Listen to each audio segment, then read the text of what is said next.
دیگر چه نامی است؟ این نام از کجا آمده؟ در این نام نه تبرک خدایان هست و نه یادکرد پدران. در این نام یادی از خدایان نیست. در هیچ قبیله چنین نامی سراغ نداریم. آپ کی پیدائش کے 7ویں دن عبد المطلب نے آپ کا حقیقہ کیا اور نام محمد رکھا۔ عربوں میں اس سے پہلے یہ نام کسی کا نہیں رکھا گیا تھا۔ قریش کو یہ نام عجیب سا لگا، چنانچہ کچھ لوگوں نے عبد المطلب سے کہا، اے عبد المطلب، کیا وجہ ہے کہ تم نے اس بچے کا نام اس کے باپ دادا کے نام پر نہیں رکھا بلکہ محمد رکھا ہے، اور یہ نام نہ تمہارے باپ دادا میں کسی کا ہے نہ تمہارے قوم میں کسی کا ہے۔ عبد المطلب نے انہیں جواب دیا، ہمارے پیارے نبی محمد صلی اللہ علیہ وسلم کی پیدائش کا واقعہ سنائیں گے، لہٰذا ویڈیو کو آخر تک ضرور سنیے گا اور ثواب کی نیت سے ویڈیو کو آگے بھی ضرور شیئر کریں۔ ناظرین، دنیا میں آتے ہی حضور نبی کریم صلی اللہ علیہ وسلم روئے۔ حضرت عبد الرحمن بن عوف رضی اللہ تعالی عنہ کی والدہ کہتی ہیں کہ جب حضرت آمنہ کی یہاں ولادت ہوئی تو میں وہاں موجود تھی۔ آپ صلی اللہ علیہ وسلم میرے ہاتھوں میں آئے۔ یہ غالباً دایا تھی، ان کا نام شفا تھا۔ فرماتی ہیں، جب آپ میرے ہاتھوں میں آئے تو روئے۔ آپ کے دادا عبد المطلب کو آپ کی ولادت کی اطلاع دی گئی۔ وہ اس وقت خانہ کعبے کا طواف کر رہے تھے۔ اطلاع ملنے پر گھر آئے، بچے کو گود میں لیا۔ اس وقت آپ کے والدہ نے ان سے کہا، یہ بچہ عجیب ہے، سجدے کی حالت میں پیدا ہوا ہے، یعنی پیدا ہوتے ہی اس نے پہلے سجدہ کیا، پھر سجدے سے سر اٹھا کر انگلی آسمان کی طرف اٹھائی۔ عبد المطلب نے آپ کو دیکھا، اس کے بعد آپ کو کعبہ میں لے آئے، آپ کو گود میں لیے طواف کر رہے تھے، پھر واپس لا کر حضرت آمینہ کو دے دیا۔ آپ کو عرب کے دستور کے مطابق ایک برتن میں ڈھانپا گیا، لیکن وہ برتن ٹوٹ کر آپ کے اوپر سے ہٹ گیا۔ اس وقت آپ اپنا انگوٹھا چوستے نظر آئے۔ اس موقع پر شیطان بری طرح چیخا۔ تفسیر ابن مخلد میں ہے کہ شیطان صرف 4 مرتبہ چیخا۔ پہلی بار اس وقت جب اللہ تعالیٰ نے اسے معلوم ٹھہرایا، دوسری بار اس وقت جب اسے زمین پر اتارا گیا، تیسری بار اس وقت چیخا جب حضرت صلی اللہ علیہ وسلم کی پیدائش ہوئی، اور چوتھی مرتبہ اس وقت جب نبی کریم صلی اللہ علیہ وسلم پر سورہ فاتحہ نازل ہوئی۔ اس موقع پر حضرت حسان بن ثابت رضی اللہ تعالی عنہ کہتے ہیں، میں 8 سال کا تھا، جو کچھ دیکھتا اور سنتا تھا اس کو سمجھتا تھا۔ ایک صبح میں نے اشراق یعنی مدینہ منورہ میں ایک یہودی کو دیکھا۔ وہ ایک اونچے ٹیلے پر چڑھ کر چلا رہا تھا۔ لوگ اس یہودی کے گرد جمع ہو گئے اور بولے، کیا بات ہے، کیوں چیخ رہے ہو؟ یہودی نے جواب دیا، احمد کا ستارہ طلوع ہو گیا ہے اور وہ آج رات پیدا ہو گئے ہیں۔ حضرت حسان بن ثابت رضی اللہ تعالی عنہ بعد میں 60 سال کی عمر میں مسلمان ہوئے تھے۔ 120 سال کی عمر میں انہوں نے وفات پائی، گویا ایمان کی حالت میں 60 سال زندہ رہے۔ بہت اچھے شاعر تھے۔ نبی کریم صلی اللہ علیہ وسلم کی اپنے اشعار میں تعریف کیا کرتے تھے اور دشمنوں کی برائی اشعار میں بیان کرتے تھے۔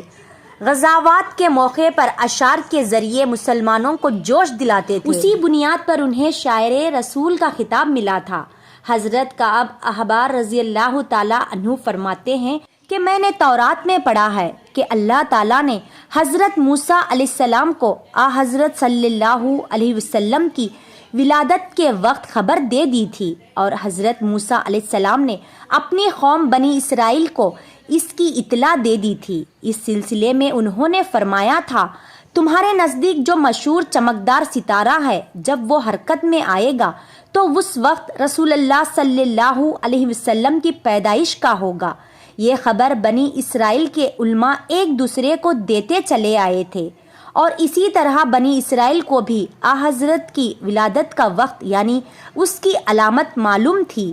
ملک شام کا ایک یہودی ایس مکہ سے کچھ فاصلے پر رہتا تھا۔ وہ جب بھی کسی کام سے مکہ آتا، وہاں کے لوگوں سے ملتا تو ان سے کہتا، بہت قریب کے زمانے میں تمہارے درمیان ایک بچہ پیدا ہوگا، سارا عرب اس کے راستے پر چلے گا، اس کے سامنے ذلیل اور پست ہو جائے گا، وہ عجم اور اس کے شہروں کا بھی مالک ہو جائے گا۔ یہی اس کا زمانہ ہے جو اس کے نبوت کے زمانے کو پائے گا، اور اس کے پیروی کرے گا وہ اپنے مقصد میں کامیاب ہوگا.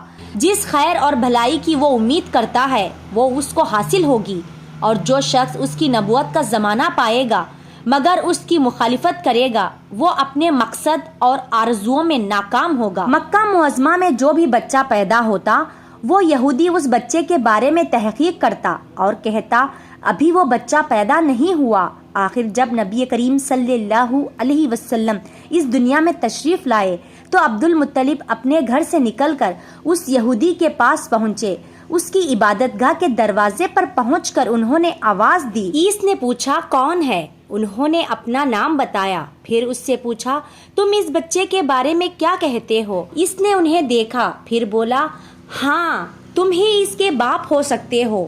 بے شک وہ بچہ پیدا ہو گیا ہے جس کے بارے میں نے تم لوگوں سے کہا کرتا تھا. وہ ستارہ آج طلوع ہو گیا ہے جو اس بچے کی پیدائش کی علامت ہے، اور اس کی علامت یہ ہے کہ اس وقت اس بچے کو درد ہو رہا ہے. یہ تکلیف اسے 3 دن تک رہے گی اور اس کے بعد یہ ٹھیک ہو جائے گا. راہب نے جو کہا تھا کہ بچہ 3 دن تک تکلیف میں رہے گا تو اس کی تفصیل یہ ہے کہ آپ نے 3 دن تک دودھ نہیں پیا تھا. اور یہودی نے جو کہا تھا کہ ہاں آپ ہی اس کے باپ ہو سکتے ہیں، اس سے یہ مراد ہے کہ عربوں میں دادا کو بھی باپ کہا دیا جاتا ہے. اور نبی کریم صلی اللہ علیہ وسلم نے ایک بار خود فرمایا تھا میں عبد المطلب کا بیٹا ہوں. یہودی نے عبد المطلب سے یہ بھی کہا تھا کہ اس بارے میں اپنی زبان بند رکھے، یعنی کسی کو کچھ نہ بتائے، ورنہ لوگ اس بچے سے زبردست حسد کریں گے، اتنا حسد کریں گے کہ آج تک کسی نے نہیں کیا، اور اس کی اس قدر سخت مخالفت ہوگی کہ دنیا میں کسی اور کی اتنی مخالفت نہیں ہوئی. پوتے کے متعلق یہ باتیں سن کر عبد المطلب نے عیس سے پوچھا اس بچے کی عمر کتنی ہوگی؟ یہودی نے اس سوال کے جواب میں کہا اگر اس بچے کی عمر طبی ہوئی تو بھی 70 سال تک نہیں ہوگی، بلکہ اس سے پہلے ہی 61 یا 63 سال کی عمر میں وفات ہو جائے گی، اور اس کی امت کی اوسط عمر بھی اتنی ہوگی، اور اس کی پیدائش کے وقت دنیا کے بت ٹوٹ کر گر جائیں گے. ساری علامات اس یہودی نے گزشتہ انبیوں کی پیش گوئیوں سے معلوم کی تھی اور سب بالکل سچ ثابت ہوئے. قریش کے کچھ لوگ عمر بن نفیل اور عبداللہ بن حجش وغیرہ ایک بت کے پاس جایا کرتے تھے. یہ اس رات بھی اس کے پاس گئے جس رات آپ صلی اللہ علیہ وسلم کی پیدائش ہوئی. انہوں نے دیکھا وہ بت اوندھے منہ گر پڑے تھے. ان لوگوں کو یہ بات بری لگی. انہوں نے اس کو اٹھایا سیدھا کر دیا مگر وہ پھر گر گیا. انہوں نے پھر اس کو سیدھا کیا وہ پھر الٹا ہو گیا. ان لوگوں کو بہت حیرت ہوئی، یہ بات بہت عجیب لگی. تب اس بت سے آواز نکلی یہ ایک ایسے بچے کی پیدائش کی خبر ہے جس کے نور سے مشرق اور مغرب میں زمین کے تمام گوشے منور ہوں گے. بت سے نکلنے والی آواز نے انہیں اور زیادہ حیرت زدہ کر دیا. اس کے علاوہ ایک واقعہ یہ پیش آیا کہ ایران کے شہنشاہ کسرا نوشیروہ کا محل ہلنے لگا اور اس میں شگاف پڑ گئے. نوشیروہ کا یہ محل نہایت مضبوط تھا، بڑے بڑے پتھروں سے تعمیر کیا گیا تھا. اس واقعے سے پوری سلطنت میں دہشت پھیل گئی. شگاف پڑنے سے خوفناک آواز بھی نکلی تھی. محل کے 14 کنکرے ٹوٹ کر نیچے آ گرے تھے. آپ کی پیدائش پر ایک واقعہ یہ پیش آیا کہ فارسی کے تمام آتش کندوں کی وہ آگ بجھ گئی جس کی وہ لوگ پوجا کرتے تھے اور اس کو بجھنے نہیں دیتے تھے. لیکن اس رات میں ایک ہی وقت میں تمام کے تمام آتش کندوں کی آگ انن فنن بجھ گئی. آگ کے بجھنے والوں میں رونا پیٹنا مچ گیا. کسرا کو یہ تمام اطلاعات ملے تو اس نے ایک کاہن کو بلایا. اس نے اپنے محل میں شگاف پڑنے اور آتش کندوں کی آگ بجھانے کے واقعات اسے سنا کر پوچھا آخر ایسا کیوں ہو رہا ہے. وہ کاہن خود تو جواب نہ دے سکا، تاہم اس نے کہا ان سوالات کے جوابات میرا ماموں دے سکتا ہے، اس کا نام ساتیہ ہے. نوشیروہ نے کہا ٹھیک ہے تم جا کر ان سوالات کے جوابات لاؤ. وہ گیا، ساتیہ سے ملا، اسے یہ واقعات سنائے. اس نے سن کر کہا ایک آسا والے نبی ظاہر ہوں گے جو عرب اور شام پر چھا جائیں گے، اور جو کچھ ہونے والا ہے وہ ہو کر ہی رہے گا. اس نے یہ جواب کسرا کو بتایا. اس وقت تک کسرا نے دوسرے کاہنوں سے بھی معلومات حاصل کر لی تھی. چنانچہ یہ سن کر اس نے کہا تب پھر ابھی وہ وقت آنے میں دیر ہے یعنی ان کا غلبہ میرے بعد ہوگا۔ آپ کی پیدائش کے 7ویں دن عبد المطلب نے آپ کا حقیقہ کیا اور نام محمد رکھا۔ عربوں میں اس سے پہلے یہ نام کسی کا نہیں رکھا گیا تھا۔ قریش کو یہ نام عجیب سا لگا، چنانچہ کچھ لوگوں نے عبد المطلب سے کہا، اے عبد المطلب، کیا وجہ ہے کہ تم نے اس بچے کا نام اس کے باپ دادا کے نام پر نہیں رکھا بلکہ محمد رکھا ہے، اور یہ نام نہ تمہارے باپ دادا میں کسی کا ہے نہ تمہارے قوم میں سے کسی کا ہے؟ عبد المطلب انہیں جواب دیا، میری تمنا ہے کہ آسمانوں میں اللہ تعالیٰ اس بچے کی تعریف فرمائے اور زمین پر لوگ اس کی تعریف کرے۔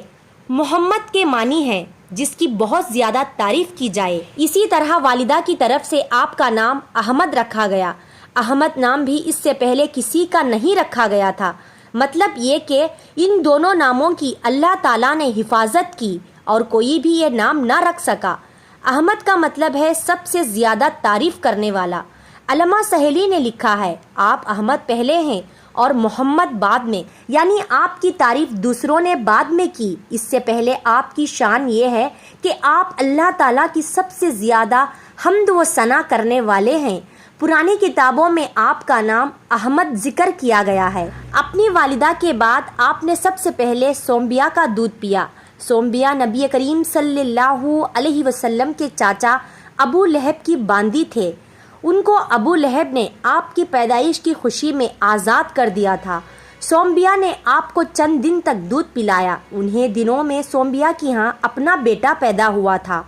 آپ کی والدہ نے آپ کو صرف 9 دن تک دودھ پلایا۔ ان کے بعد سومبیا نے پلایا۔ پھر دودھ پلانے کی باری حضرت حلیمہ سعدیہ رضی اللہ تعالی عنہا کی آئی۔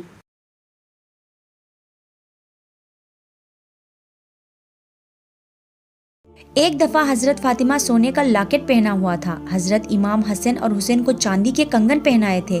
حضور کی عادت تھی سفر میں جاتے تھے تو سب سے آخر میں حضرت فاطمہ سے ملتے تھے، واپس آئے تو سب سے پہلے حضرت فاطمہ سے ملتے تھے۔